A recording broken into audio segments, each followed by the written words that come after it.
In this video, we're going to reveal the 6 stocks that the world's greatest investors are spending billions of dollars buying. According to Warren Buffett, the single best way to find great investment ideas is to follow the investment decisions of elite investors.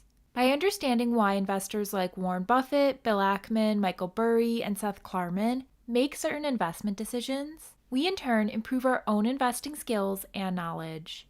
Thankfully for us, our list of super investors here have given us a lot of content to work with. These kings of finance have been on quite the buying spree as of late. So in this video, we're going to look at different investors and their biggest recent purchases to understand why these stocks are getting bought. Make sure to stick around to the end of this video because who knows, you may just find your next great investment idea. First up, we have super investor Carl Icahn and his purchase of JetBlue Airways, ticker symbol JBLU. For those of you who may not be familiar, JetBlue is a US-based airline. The airline industry in the United States is dominated by a handful of big players: Delta, American, Southwest, and United. Collectively, these airlines control a whopping nearly 70% of the domestic US airline market. Instead of trying to compete against these big players in every airport in the country, JetBlue has taken a more focused approach. JetBlue has centered their operations in just 6 U.S. cities: New York, Boston, Orlando, Fort Lauderdale, Los Angeles, and San Juan, Puerto Rico. This concentrated strategy gives JetBlue the necessary scale in these cities to compete against the biggest players in the industry. In fact, JetBlue operates the most flights of any airline out of New York City's JFK Airport and Boston's Logan Airport. Carl Icahn made his name as what is known as an activist investor. Activist investors look for a company that is being potentially mismanaged or has made some very significant mistakes. These investors then buy up a significant amount of shares in that company and press management to make changes to make the business more profitable. This is exactly what Carl Icahn is doing with JetBlue. Icahn bought nearly 10% of JetBlue shares outstanding. He then successfully got 2 representatives of his investment fund elected to the airline's board, with the hope being that they will help turn the struggling airline around. JetBlue has been unprofitable since 2020, and its stock has gotten hammered as a result. As of the making of this video, the stock trades at just $7 per share. This is down from $21 in the spring of 2021. This purchase is not Icahn's first investment in the airline industry. In one of his more infamous activist campaigns, he took airline TWA private in the late 1980s. The airline continued to struggle, eventually resulting in it being forced to file for bankruptcy.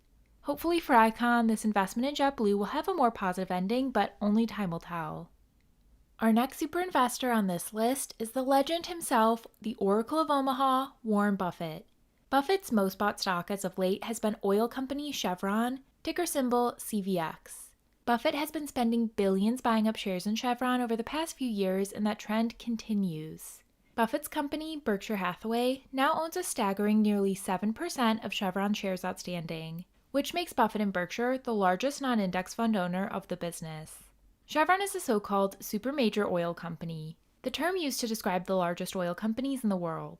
These super majors are vertically integrated, meaning they have operations throughout the different segments of the oil and gas industry.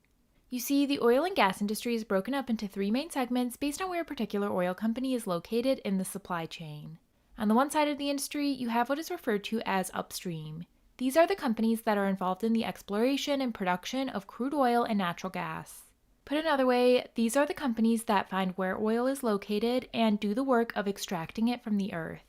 On the other side of the spectrum, you have the so-called downstream companies. These are the companies that are responsible for refining and distributing oil and gas products. One example of a type of company that is considered downstream are the gas stations where people purchase gasoline for their vehicles. And sitting between upstream and downstream is a third segment called midstream. These are the operations that link the 2 sides of the spectrum and provide services such as transportation and storage. What makes Chevron so unique in the industry is that it has operations across all 3 of these segments, making it one of the largest and most powerful oil and gas companies in the world. This is also reflected in the sheer size and breadth of Chevron's business. Chevron has a market cap of a whopping $280 billion as of the making of this video. In 2022, which was a great year for the oil industry, Chevron had $235 billion in revenue and generated a truly astounding $38 billion in cash flow. Just to put that cash flow number in perspective, That same year, retailer Walmart generated $11 billion in cash and automaker Tesla did $7.5 billion. Whether Chevron continues to generate these impressive numbers will depend in large part on what happens with the price of oil. Given Buffett's large stake in the company, he appears to think these strong numbers will continue.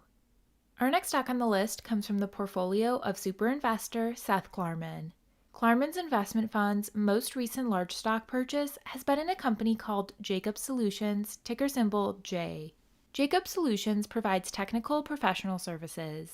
The company offers engineering and construction services, as well as scientific and specialty consulting for a broad range of clients including corporations, organizations, and government agencies. Without spending too much time going into the specifics, the best way to sum up Jacobs Solutions' business is that it is essentially a consulting company. It provides specialized advice to customers in exchange for a fee. Generally speaking, consulting companies don't really have what is referred to in value investing as a moat. A moat is what separates a company from its competition and allows it to be a strong, highly profitable business. This raises the question about why Klarman, universally regarded as one of the greatest value investors ever, would invest in Jacobs Solutions if it doesn't possess a wide moat. The reason is because Klarman's investment in Jacobs Solutions isn't a normal investment. Instead, it is a type of investment known as a special situations investment. These special situations investments occur when there is an unusual event happening to a company that has the potential to change the future course of a business, materially impacting the company's value. This is what is happening with Jacobs Solutions. The company is separating a portion of its business and combining it with a different company in the same industry. This transaction Jacobs Solutions is engaging in is relatively complicated and involves a lot of moving pieces. Here's how Klarman describes special situation investments. The attraction of some value investments is simple and straightforward. Ongoing, profitable, and growing businesses with share prices considerably below conservatively appraised underlying value. Ordinarily, however, the simpler the analysis and steeper the discount, the more obvious the bargain becomes to other investors. The securities of high-return businesses therefore reach compelling levels of undervaluation only infrequently. Usually, investors have to work harder and dig deeper to find undervalued companies, either by ferreting out hidden value or by comprehending a complex situation. As Klarman just described, the stock market likes simple, easy-to-understand stories. Special situation investments provide potentially attractive investment opportunities. This is because their complexity creates opportunity for investors willing to analyze and truly understand what is happening. Klarman has made a career from these types of unique opportunities. Odds are Jacobs Solutions could be added to Klarman's list of big wins. Next up on our list is super investor Bill Ackman and his investment in Google, ticker symbol GOOG. Google is the most recent new stock to get added to Ackman's highly concentrated investment fund. His portfolio consists of just 7 companies, with Google now being the largest position and nearly 20% of the entire portfolio. One of Ackman's favorite types of business models are what he refers to as royalty streams. These are businesses that get a percentage of an industry's sales without having to invest significant amounts of money on physical assets. 2 businesses that demonstrate this business model in Ackman's portfolio are franchise hotel chain Hilton and restaurant franchisor Restaurant Brands International, which owns popular brands Tim Hortons, Burger King, and Popeyes. Both Hilton and Restaurant Brands International make most of their money from franchises. This means that local small businesses put up all the money to open the restaurant or hotel and give the franchisor, in this case Hilton or RBI, a percentage of revenue. This is a beautiful and highly profitable business model for Hilton and RBI. They essentially get a royalty-like revenue stream on the fast food and hotel industry without having to spend money building out restaurants or hotels. Google essentially has this on the internet. To demonstrate what I mean, just imagine you typed in the word computers in the Google search engine. Notice how these top results here are sponsored, meaning a company spent money to place their product in front of you as a consumer.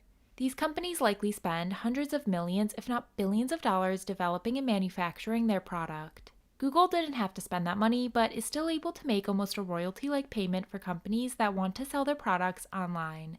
Essentially, this is a royalty-like revenue stream on e-commerce sales. Talk about a fast-growing and profitable business model. Because of how great a business model Google has, the stock has always appeared to be expensive. That was until the threat of a new entrant created a buying opportunity. As Ackman talked about in a recent podcast, Google was a business he admired but never got a chance to buy because the stock was expensive. That was until AI company OpenAI introduced ChatGPT. Investors were concerned that ChatGPT would ruin Google's business model. Shares in Google plunged.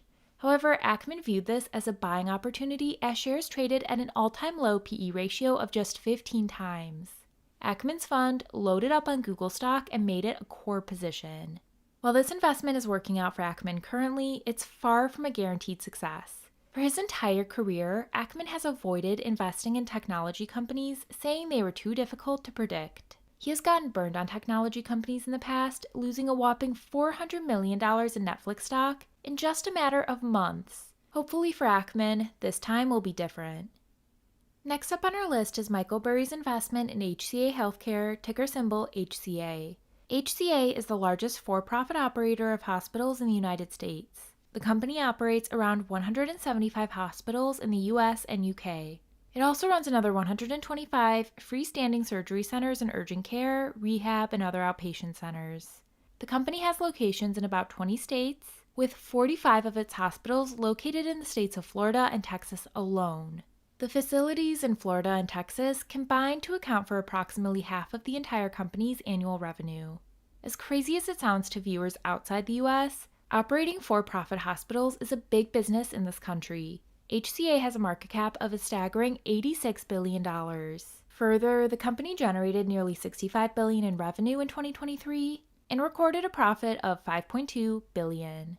Despite growing earnings per share at a double-digit rate for a decade, HCA stock trades at a relatively low multiple of earnings for such a high-growth company. Now this has to do with concerns about the future of the healthcare industry in the US. In America, if someone has health insurance, there are two broad categories they fall in. That insurance is either through the government, such as with Medicaid or Medicare, or through a commercial insurance plan. For commercial insurance, think of someone who has insurance through their employer. When a hospital provides care to a patient, how much revenue that hospital receives from the service depends in large part on whether that patient has government insurance or commercial insurance. Government insurance plans pay a hospital much less for the same service than a commercial insurance plan does. This means that patients with these government insurance plans are much less profitable for hospitals. The concern some investors have is that over time, through government legislation, more and more patients will have government insurance. If this does materialize, this would likely significantly hurt the profitability of hospitals. Burry, however, is never one to shy away from controversial investments, having previously owned shares in weapons manufacturers and private prisons. Looks like you can add this one to that list. The final stock on our list comes courtesy of super investor Mohnish Pabrai. It is Warrior Met Coal, ticker symbol HCC. Warrior Met Coal produces and exports metallurgical coal for the steel industry. Part of being a value investor involves being able to invest in areas of the stock market that are ignored and unloved by investors. A coal business definitely falls into that category. Coal has been one of the largest contributors to global carbon emissions since the Industrial Revolution. As a result, many governments are instituting a shift from coal to what they consider cleaner sources of energy.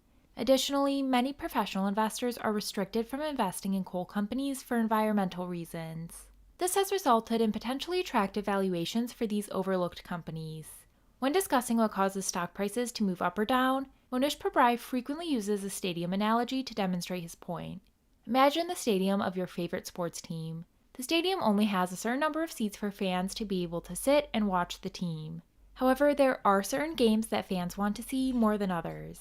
Since there are more fans that want to see these games and there's only a fixed number of seats available, prices for these big games are higher. This same basic logic can be applied to a price for a stock. For a publicly traded company, there is a limited number of shares available to be purchased by investors. This is referred to as the number of shares outstanding. Think of this as the number of seats available in our stadium analogy. The number of investors wanting to purchase a given stock fluctuates dramatically for a variety of reasons. Think of this as the number of fans that want to purchase a ticket to watch the local sports team. This shifting demand to purchase shares can cause wide swings in a stock's price as it falls in and out of favor with investors. In the case of Warrior Met Coal, the fact that the company operates in the unpopular coal industry limits the number of investors that would be interested in purchasing it. This is why the stock trades at a PE ratio of just 6 times. Mohnish Pabrai likes the fact the industry is unpopular because it allows him to buy the stock for cheap. For example, Warrior Met Coal trades at around $56 per share as of the making of this video. However, over the last 7 years, the company has paid out dividends to shareholders totaling nearly $30 per share, quite the reward for long-term owners of the stock. Additionally, the company has a current market cap of around $3 billion. However, the company has a whopping nearly $750 million of cash sitting on its balance sheet. That means that roughly 25% of the company's market cap is sitting in its bank account in cash. Similar to his idol Warren Buffett, Mohnish Pabrai is also a disciple of the father of value investing, Benjamin Graham. Graham has a saying that in the short run, the market is a voting machine, but in the long run, it is a weighing machine. Only time will tell what the ultimate value is for Warrior Met Coal, but Mohnish Pabrai is making a sizable bet on the name. So there you have it. I hope you enjoyed the video. Make sure to subscribe to the channel because it's my goal to make you a better investor by studying the world's greatest investors. Talk to you again soon.